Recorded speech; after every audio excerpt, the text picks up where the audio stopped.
original.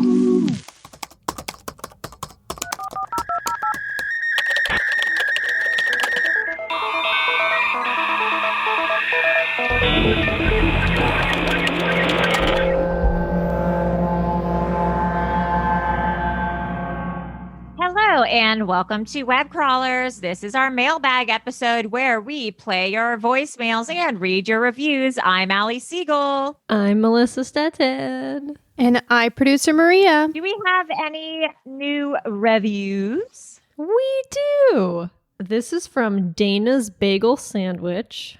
Delicious. Oh, I want a bagel sandwich. Heck of a show. Longtime listener, first time reviewer. I'm the worst. This rootin' tootin' show will make you la la la and boyoyoing all the way to the graveyard, honey. Stories range from ghastly ghouls to sickly sickos to modern day mysteries. A little something for everyone, baby. Allie, Melissa, and Maria are the good time gals of the weird world. Best to get on their train to Coolsville. This podcast may be one of the one thing all of God's angels and all of Satan's demons have in common. Bye! Wow, that is a compliment if I've ever heard one. This one's from Floof. New listener, and I'm fully in love. Okay, bye. You got one from Australia. Ooh, down under. The most, 5 stars. Come for a look into a murder or something, shrug. Stay for the deep dive into Panera Bread's menu. We've got a little bit of everything. We got an email about hot dogs. Oh, fuck yeah. Let's get into that. This is from Diane. I immediately read this. The subject is the case of the missing hot dogs. Hi, beautiful ladies. I'm listening to your Santa Claus robbery episode where you mentioned one of the prisoner's last meals before being executed was, among other things, cabbage. That led to a tangent about hot dogs and sauerkraut, so I knew I had to share this with you. Story time. A friend was staying with me around the time I was first diagnosed with fibromyalgia and sleeping 20 hours a day. She made dinner for her boyfriend and herself and popped her head in, gently woke me and asked if I wanted any. I said no, and I completely forgot about the conversation. She moved out a couple weeks later. In those days, I organized my fridge with cases of cherry Cokes, Schweppes ginger ale on the bottom shelf. Hell yeah, love that Schweppes.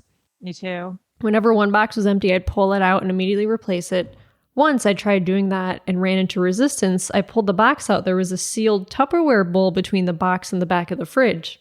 I had no idea what it was, so I pulled it out and opened it. It was sauerkraut and hot dogs. What the hell? I didn't make this. Where did this come from? Eventually, I remembered the conversation I had with the former roommate. I couldn't throw it out that night because I could not lift the heavy dumpster lid or throw the garbage over my head into the dumpster because of my fibromyalgia. So I put it in the back of the fridge to wait until my boyfriend was over to take it out in the garbage because I didn't want to sneak it up my apartment. And I promptly forgot about it. I ran into the sauerkraut and hot dogs a few months later. I opened it and was again horrified by the contents. And again, I put it back in the fridge until my boyfriend was going to be here to take out the garbage. And I forgot about it again. Oh, no. Several months later, I decided to organize my fridge, saw it again, opened the lid, expecting to be terrified by what was inside, but I was more perplexed than anything. There was only sauerkraut this time, no hot dogs. They were gone. What? The sauerkraut had eaten the hot dogs. No. I mean, sure, common chemistry, acids and all.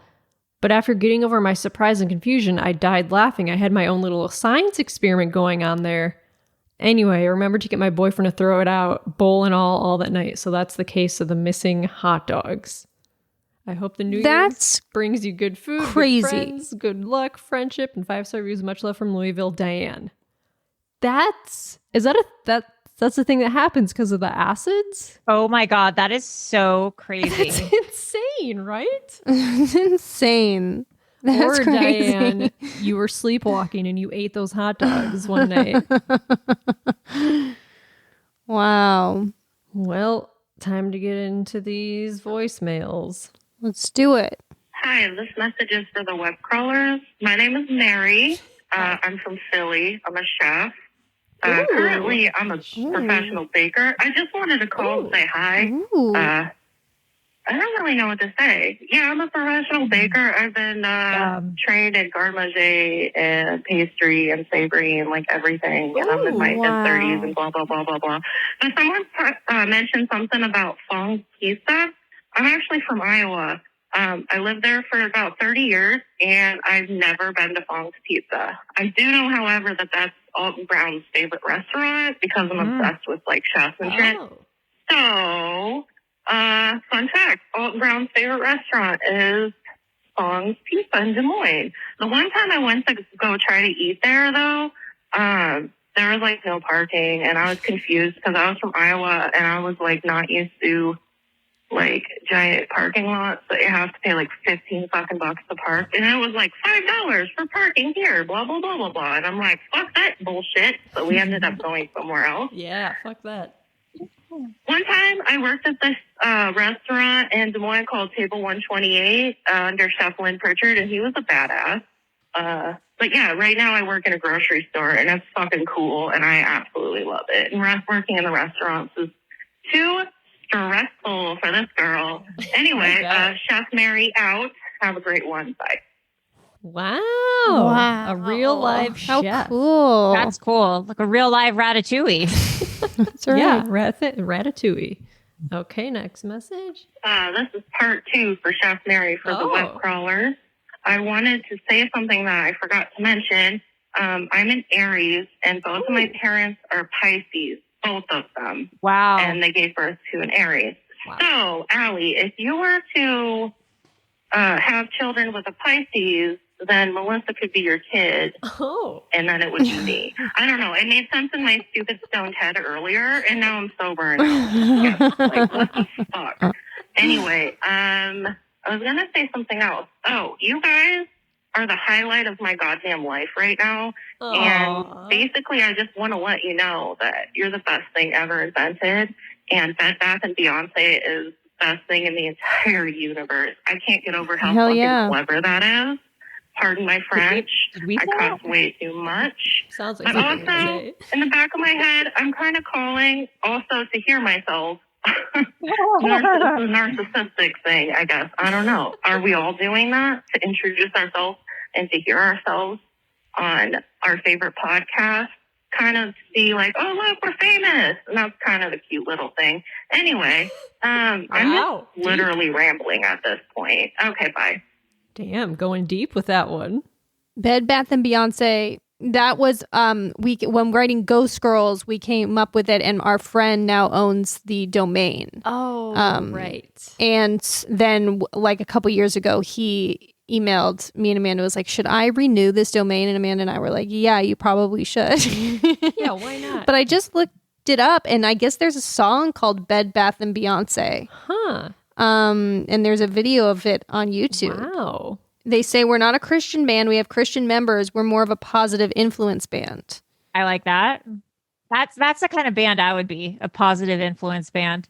Yeah. Oh, it's a band called Bed Bath & Beyonce. Oh, is that the band? And oh my God. And their name of their song is Everyone Dies in Utah that I'm on right now. Oh, well, if it's not a song called Bed Bath & Beyonce, I don't know. Okay, it's like a punk, not punk. It's like a headbanger type band. Oh, gross. Interesting. Okay, next message. Hi, this message is for the web crawlers. This is Chef Mary again for the 3rd time. I just gotta say, like, once you get that first voicemail out of the way, you just kind of want to keep calling. I'm probably not going to call you anymore today, but this was so much fun. Anyway, I was just listening to an episode where there's Josh Groban. I'm sorry, what? Josh motherfucking Groban? I love him so much. So I have a question for him. If Allie, you can ask him for me. Okay. Because I think you're his friend or whatever. Just ask him for me, please. I love you. Okay.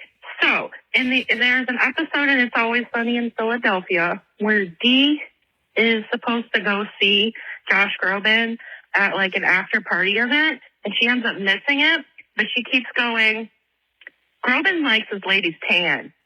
Does Groban like his ladies tan? Does Groban just like all ladies? what kind of lady does Groban like? Tell me more about Josh Groban. You got all the inside info. But anyway, in high school, my choir did a version of, how'd it go? You raise me up, that song. Yes. That's a good one. And I ended up doing like a solo on my viola for that. So that was cool. I played the viola. Not the Nash violin, viola solo. the cooler one. Anyway, that's all I wanted to say. I'm on my 10-minute break. I better get going so I can actually like relax too. But yeah, okay. Bye. Love you. Oh, honk, honk. Wow, big Groban head. Yeah, Groban head. You raise me high. Oh, I could walk on.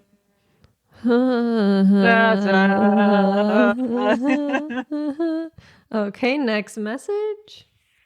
Hi, this is a message for the web crawlers, my favorite podcast. So I'm calling because over the holidays, I watched for the second time in my life the movie Eyes Wide Shut. I saw it in high school and thought that it was like just a weird like ode to sex, like Stanley Kubrick and sex.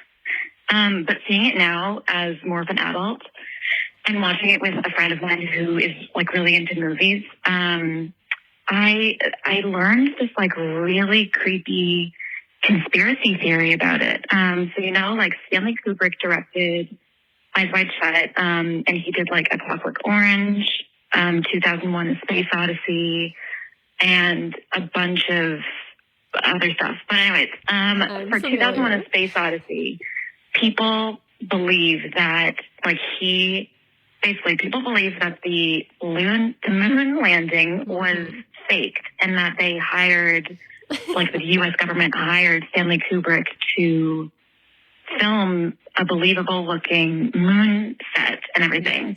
And in exchange, he got like all this money for his projects.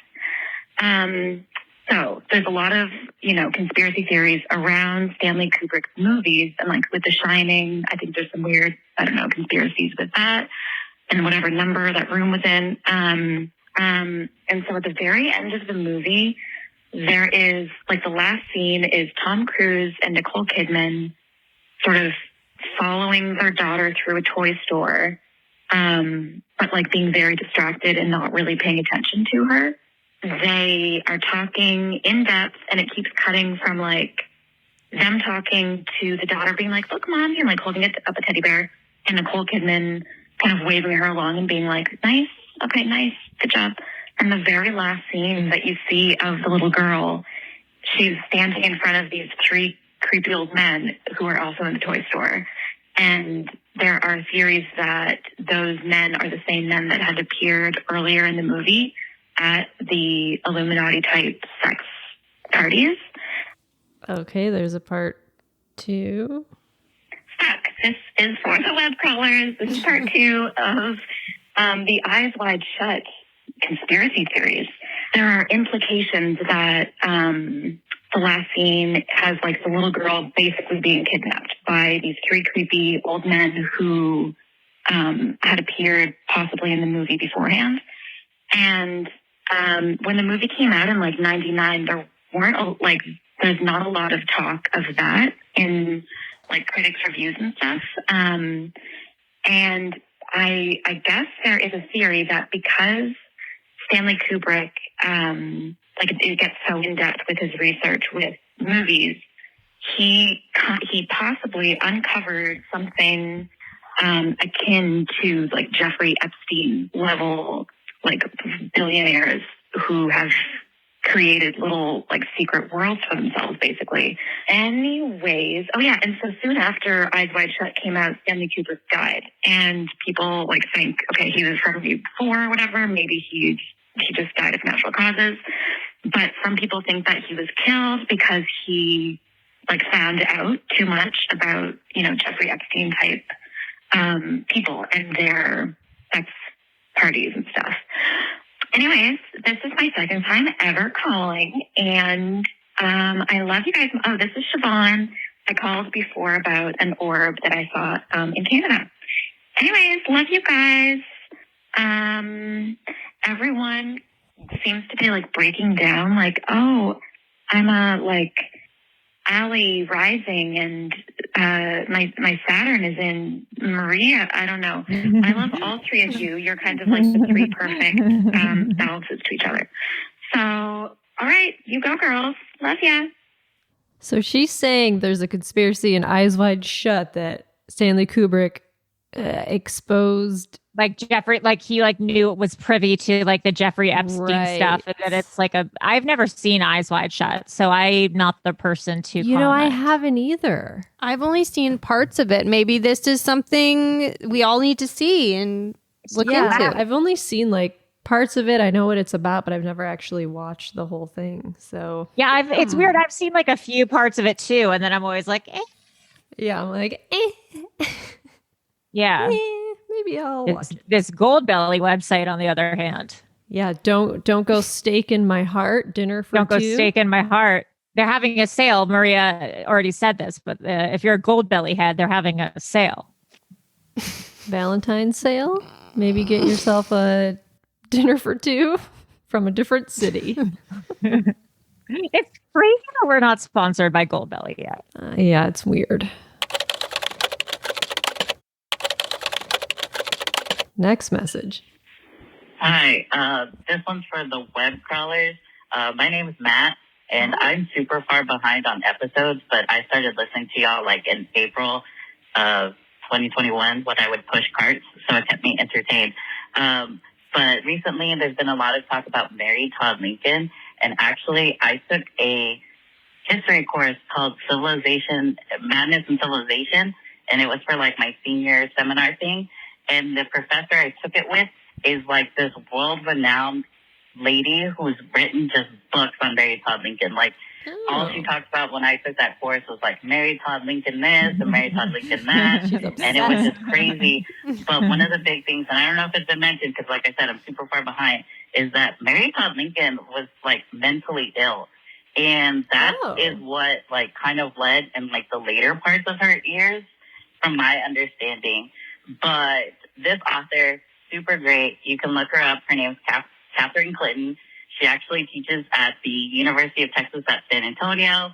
And she's actually likes to get drunk with her students and uses our slang. And she's like probably like late 60s, early 70s. That's it. Bye. Boy, yo, yo, yo, yo. Mary Todd Lincoln. That's amazing. We talked about her seances. Yeah. Oh, that's right. That's right. Interesting. Okay. Next message. Hey, this message is for the web crawlers. Honk, honk. What's up, Allie? What's up, Maria? What's up, Melissa? Hi. What's How you up? doing today? Good. I'm just calling in because I just came from the zoo. I want to say animals are real nasty motherfuckers. There's some Yupas, dude. On the curly horns. Just kind of I don't understand anything, but I like it. But main reason I want to call you guys, I had this weird ass dream where I was a bubble, like the bubble would kind of blow, and then I floated and I popped. That was my dream, and I was kind of wondering if Allie can tell me what that means. All right, love y'all show. Y'all are awesome. Keep on doing what you do. Adam out. Boing. Wait, did you say he came from the zoo and he's like, animals are assholes? Anyway, I had a dream about a bubble. Yeah, he had a dream he was a bubble, and that He was a bubble. He was a bubble. Popped. I don't know. I have to say, What does that really mean? sorry. Yeah, Allie, what does that mean? I don't know. I know I'm off my game. Dream. You're a What if you bubble. dream you are a bubble? That's weird. Being inside a bubble in dreams is an indication of being enclosed in a world that makes you feel isolated. Oh. But he was he trapped? the He was the bubble. bubble. I don't think he was trapped in a bubble. I think Then he's trapping other people. He's the one entrapping others. Oh, okay, interesting. Maria. Who's the prophet now? Maybe because he was at the zoo, he felt something about being Yeah. trapped. That's right. Okay. Dream interpreters on web crawlers. Hey, Webcrawlers. This is Taylor from St. Louis. Well. Emo's Pizza. But you weren't expecting to hear from me after Rachel the Widow's not so hot take on St. Louis pizza. I will say, first I was a little sad, a little mad after that. I was working out, kind of gave me an extra pep to my step. Wasn't mad about that. But then I realized I know that everyone hates St. Louis style pizza. This is not surprising. 90% of people in the world, I bet, hate St. Louis style pizza, but 99% of St. Louisans love it. Huh. Okay. This is a divisive pizza, as we can see now. I was pretty dang sure that somebody was going to call in and talk about how much they fucking hated it. And it's beyond I don't like it. People who hate it, their blood boils when they try this pizza. So weird. You got to try it. You got to let us know what you think. You're either going to love it, or you're going to hate it. There's not going to be anything in between. I look forward to the verdict. Love ya. Wow. Okay, so it's popular with St. Louis, but perhaps not so popular outside. It looks good. It just looks like a really thin. Yeah, looks pizza. Good to me. It looks like a thin pizza with like a chewy cheese, which I'm into. I'm into that too. I don't know what all the hoopla is about. Yeah. Okay, next message. Thank God no one picked up. You guys added a whole new level of anxiety to call in. This is Rachel the Widow. First of all, I want to apologize for coming in so hot on that opinion. I stand by what I said, but I don't mean to start anything, but I did like your whole shots fired thing. And I think you guys, I was expecting you guys to say, shots fired, or whatever that air horns is. I think I did it really bad that time. I'm sorry. Okay.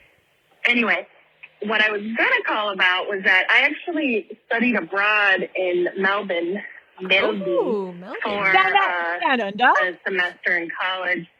And I was surprised to learn in your episode that shrimp on a Barbie thing came from the Australian Tourism Board, because I always heard from Aussies that they don't call them shrimp, they call them prawns. So they don't say that. They do call them a Barbie, I think, because I remember thinking it was fun that every time they would shorten something, they would just add an E to it. So sunglasses are sunnies, and board shorts are boardies, and Woolworths is woolies, and it's so cute. I love it. So yeah, maybe some Aussies can chime in and correct me if I'm wrong, but I thought that they called them prawns, and so it's interesting that the Australian Tourism Board was the one calling them shrimp, or maybe because the U.S. wouldn't know what prawns are. Probably. At the time in the 80s, maybe we only knew them as shrimp. I'm just thinking out loud. Sorry. Well, also, I realized on the last message, I didn't end with a la la la, and that's very disappointing. I think I was just so worked up. So I'll just do that this time. I love you guys. Bye. La la la. Ooh. Yeah, I wonder. I bet they call them shrimp because Americans are dumb and don't know that shrimps are prawns. You know what I know prawns from? District 9. Oh, yeah, the prawns. You prawn? A prawn? Is a prawn? I wonder. I love that movie. Yeah, that was directed by Neil Blomkamp. Wasn't he the one that did the music video for? Oh my God, what were that band with the two South African rappers? Everyone was obsessed with for a while. The Antwoord, yeah. Aye. They were in Chappie, weren't they? Oh yes, Chappie. Yeah, those two. I wonder what those two are up to. Chappie. Yeah, I wonder what Chappie's up to. I hope he's having a good life. What are Chappie and the prawn from District 9's up to? The prawn. It's a prawn. Okay, next message. Hey, Prowlers. This is Taylor from St. Louis again. Uh-oh. I was just ruminating about my rebuttal to Rachel. I just wanted to make it clear that her thoughts on that are completely valid and well shared. Women are so funny. I just didn't want to be mean because she was so sweet about it. Okay, thanks. That's so funny that they both called to be like, I'm know. sorry. I know. Women. Hello. oh my God, I can't believe this worked. I am using some dodgy internet site because I am calling internationally from Sydney, Australia. Oh. After this week's show, you're probably inundated with Australians. But I am calling from Sydney. Hopefully that means we get to hear more of your Australian accent. Hello. I've wanted to say for ages about this thing that happened to me when I was a kid. I don't know if you've talked about it before, but it's kind of related to the sleep paralysis. Oh. So whenever I was sick and I had a fever, I would full on hallucinate. Like everything around me would change. It would all get like bigger or smaller. One time I thought that I was like lining up for the train, and if you didn't get on the train, everyone would go straight to hell. I could see all the fire and brimstone, even though I've never been to a church in my life. And I asked a doctor a couple of years ago, and they said it was really common for kids when they had a fever because they were so sick they couldn't wake themselves up from a bad dream.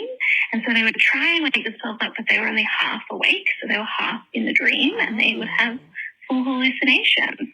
So I don't know if that's happened to anybody else or if that's real or if you've talked about it before. But either way, hopefully it's interesting. Oh, this is for the web crawlers, by the way, even though the big ones is my first love and true love. Oh, okay. Thank you. I love you all too. That seemed rude. Sorry. I love you all. You're the best. Love from Australia. Bye. Oh, that's interesting. I've never heard that. Like kids hallucinate more. It says that. I mean, I knew that fevers could cause hallucinations, but I thought it was only like a huge fever. But the internet says that it's normal, actually. Huh. I wonder because kids are smaller. I don't know why that makes less surface area. That must be it. That's a good. That's it. It started to make sense, but official answer.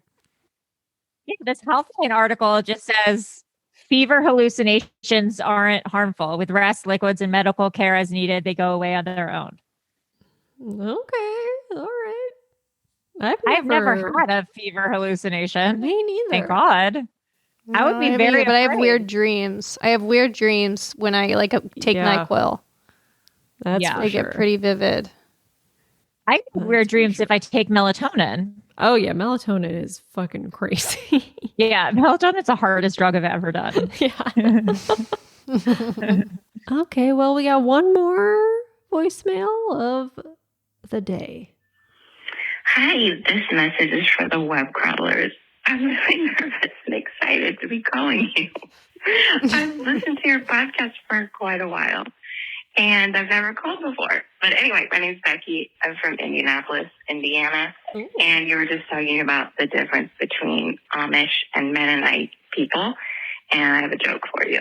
It's really dumb. Okay. So what does an Amish woman need? 2 Mennonites. All right, thanks. Bye. Oh, you rascal. You son of a bitch. You son of a bitch. You got me again. You son of a bitch. Wow. Well, what a great joke to end on. Guys, please keep calling us. We love your voicemails so much.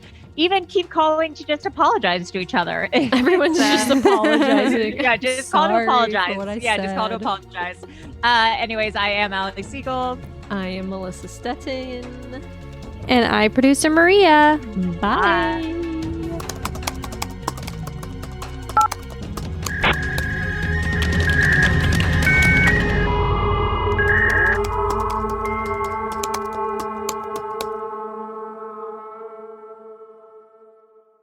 An Erios original.